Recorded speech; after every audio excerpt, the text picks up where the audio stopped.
ازاي تسافر اندونيسيا وتروح بالي ب 13,000 جنيه بكل بساطة؟ هتروحوا بالي وهتنبسطوا جدا. بلد فيزا عند الوصول، وهقول لكم برضه عايزين تجيبوا الفيزا الكترونية بس ما انصحش بيها، ممكن نجيب فيزا عند الوصول بكل بساطة. يلا بينا نشوف الطيارة.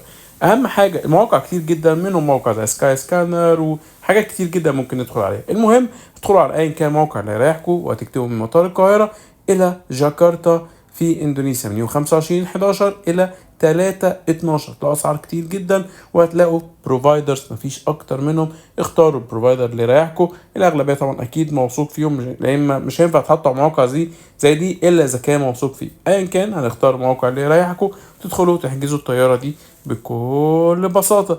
بعد كده احنا وصلنا جاكرتا، ممكن نقعد في جاكرتا ليله، ممكن نقعد ليلتين براحتكم، بس انا الصراحه عامل الخطه دي على اساس ان انا هقعد في جاكرتا ليله واحدة، وبعد ما ادخل اقعد في جاكرتا هاخد طيارة عشان اروح بالي. طبعا اول ما نوصل بالي بكل بساطة على نفس الموقع اللي احنا عليه هنكتب من مطار جاكرتا الى مطار بالي. زي ما انتم شايفين تيكت طيارة ذهاب وعودة من جاكرتا زي ما انتم شايفين الى مطار بالي دنباسار ب 3700 جنيه. كده تقريبا الطيران كله على بعضه تقريبا في رينج ال16,000 جنيه. هندخل نجيب ليلة واحدة، هنجيبها دلوقتي زي ما انتم شايفين في جاكرتا من يوم 25/11 إلى 26/11.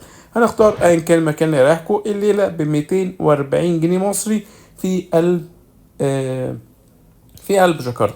وزي هندخل بعد كده نفس الموقع برضه موقع بوكينج، هنجيب قبود مثلا او ايا كان مكان نقعد فيه من 26/11 الى 2 ديسمبر. زي ما شايفين ال6 ليالي الاسبوع كامل ب1600 جنيه ممكن نقعد فيه. والمكان ده ياسا باك باكرز هاوس، رائع واكتر من رائع. كده احنا خلصنا الاقامة في بالي وفي جاكرتا. خلينا ندخل نشوف الفيزا زي ما انتم شايفين الموقع ده. الباسبور المصري قدامكم، نقدر نسافر الى 65 دولة بالباسبور المصري بكل بساطة. هندخل نشوف ايه الدول اللي ممكن نسافرها، والاساس طبعا هنشوف طبعا دي دول كتيرة لونها احمر ما شاء الله. بس خلينا نشوف اندونيسيا. اول ما ندخل نجيب والموقع ده اندونيسيا كمان يا جماعة زي ما انتم بيكتب شايفين لكم اندونيسيا فيزا كل عند الوصول، الباسبورات في كل دول وفي العالم، بس زي فيزا ما انتم شايفين الكترونية هنجيب لمدة الباسبور 30 يوم. المصري عادي انا جدا. ممكن بعد كده انصحكم ان هنجيب انتوا زي ما قلت تجيبوا لكم هنجيب اندونيسيا. واندونيسيا. ممكن هوريكم حتى الموقع اللي بنجيب منه الفيزا الاونلاين للمصريين. بس انا برضو هنصحكم ان انتوا تجيبوا فيزا عند الوصول. ريحوا دماغكم من وجع القلب ده كله. الموقع قدامكم اسمه مولينا.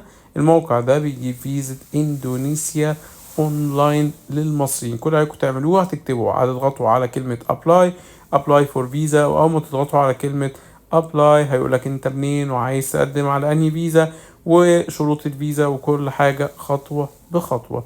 دي باختصار اللي ممكن تشوفوه او محتاجين تعرفوه على اندونيسيا. لو عايزين تسألوا اي سؤال بخصوص فيزا اندونيسيا او بخصوص سفر اندونيسيا بصفة عامة اكتبوا لي في التعليقات. زي ما انتم شايفين انا اخترت هكتب ان انا من مصر. بعد كده هيقول لي انت عايز الفيزا دي مدتها قد ايه، انت هتسافر ليه، الغرض من السفر فيزا ولا سياحة ولا ترانزيت. طب انت هتقعد تشوز يور بيربس، هقول له اختار توريزم. بعد كده انت عايز انهي نوع فيزا، في سنجل انتري وفي فيزا عند الوصول وفي التوريزم فيزا. حتى الفيزا عند الوصول ممكن اختارها وادفع الفلوس واروح هناك استلمها. لكن ايا كان ريحوا دماغكم، وهي فيزا عند الوصول مش محتاجة تصريح امني بنسبة كبيرة. انا مش عارف، انا مش متأكد من النقطة دي، ممكن تسأله لان انا سافرت برضه من غير تصريح امني. دي باختصار الشروط بتاعت اندونيسيا. اللي عنده اي استفسار ده سعر الفيزا اهوت اونلاين ب1500 روبية، يعني تقريبا بنتكلم في 35 دولار تقريبا حاجة كده. اللي عنده اي سؤال بخصوص فيزا اندونيسيا اكيد. او سفر اندونيسيا اكتبوا لي في الكومنتات.